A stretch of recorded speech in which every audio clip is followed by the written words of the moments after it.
Napakasarap pala yung ganitong luto sa kutsinta. Bagay na bagay itong panghanda ngayong Pasko mga mare at pwedeng-pwede nyo rin itong pagkakitaan.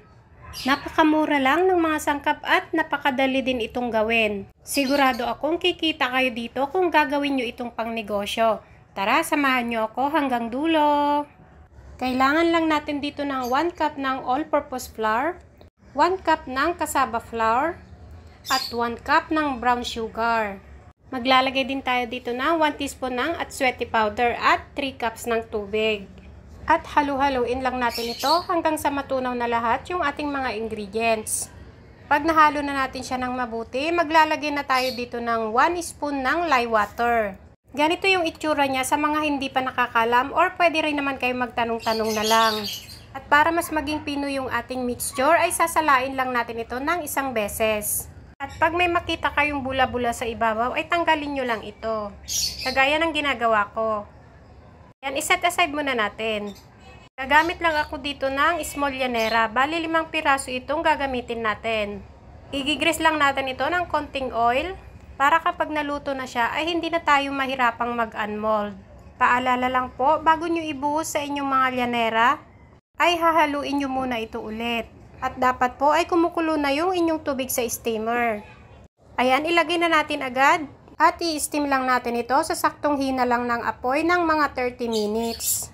Yung takip po pala ng steamer ninyo ay lagyan nyo ng tela para maiwasang matuluan yung inyong mixture. At habang hinihintay natin itong maluto, gawa naman tayo dito ng pang second layer. Lagay lang ako dito ng 1 cup ng glutinous rice flour, 1/2 cup brown sugar, at 1 1/2 teaspoon na atsuete powder. Naglagay din ako dito ng 1 teaspoon lye water. Lalagay din tayo dito ng 1 cup ng tubig, then halu-haluin lang natin ito hanggang sa wala na tayong makita na bubuo. Yung lye water po natin, dapat ay sakto lang yung kanyang sukat. Kapag nasobrahan nyo pong maglagay, may tendency na pumait yung inyong kutsinta. Yan, salain lang natin ito ng isang beses. And after 30 minutes, eto na yung ating first layer. Ilagay na natin yung ating second layer. Then, steam lang natin ito ulit ng another 25 minutes. Takpan lang natin ito ulit. And after 25 minutes, eto na yung ating finished product.